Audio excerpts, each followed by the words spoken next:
The battle to retake Port Patterson is about to begin. Our scattered forces have come together for this battle. They're few in number, but we've managed to assemble a small ground force. However, the LASAF fleet continues to gather in Port Patterson, and the presence of the Transportation Corps has also been confirmed. Having lost Puna Base, it appears LASAF now intends to shuttle in troops and supplies overseas. If any more ships dock at Port Patterson, enemy strength will become more than our ground troops can handle. In order to prevent this, we need you to launch a preliminary strike on Port Patterson. Destroy all enemy supply vessels, landing ships, and freighters. In particular, try to keep as many enemy landing ships from entering the port as possible. Battle supplies must not reach the enemy. The number of enemy landing ships inside the port will be displayed on the MPG in the upper right-hand corner of your HUD. If the MPG reaches the max level, our forces will no longer be able to retake Port Patterson. This time, a substantial enemy counterattack is to be expected. It seems the loss of Puna Base has put them on guard. Please be careful.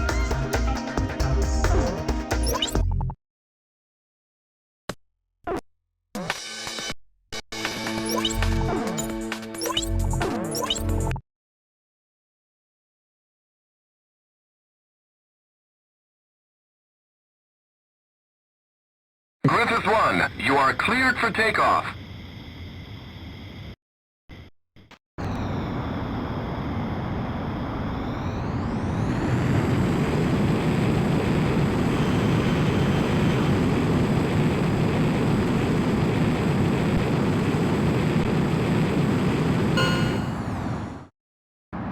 Griffith 1, altitude restrictions canceled. Return to your mission. Good luck.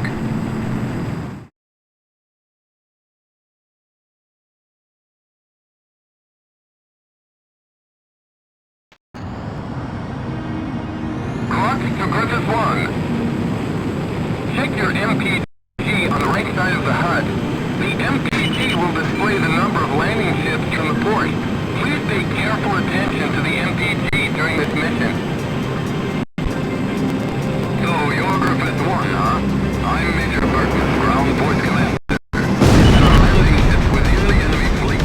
We'll lose the battle if a battalion is allowed to make it ashore. Do not allow more than 3 landing ships to enter the port. We'll be risking our necks out here with you. Let's take back Port Patterson. Huh? Wait, I've got something on radar. Put the city on high alert. I don't want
We've succeeded in destroying the enemy fleet gathered in Port Patterson.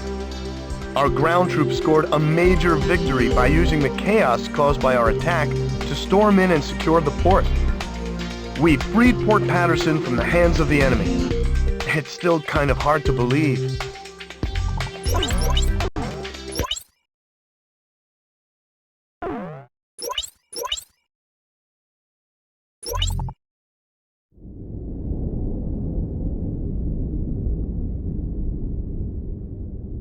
The emblem of the Southern Cross.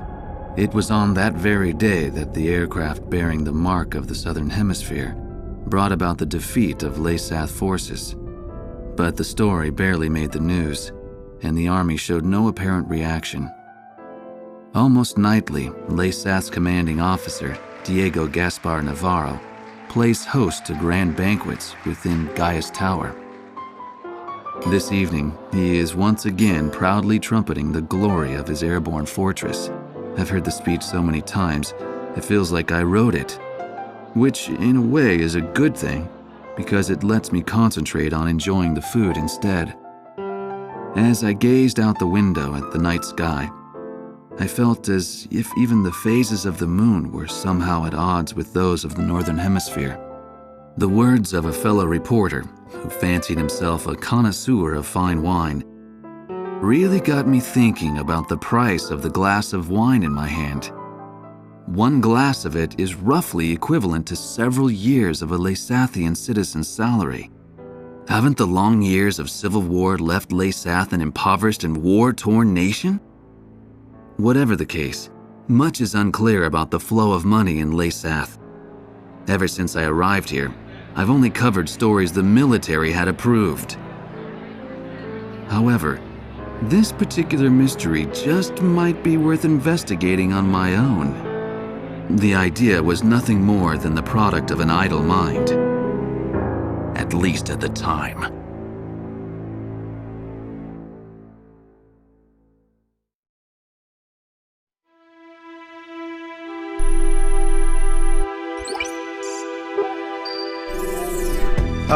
Okay, let's get started with a report of the situation.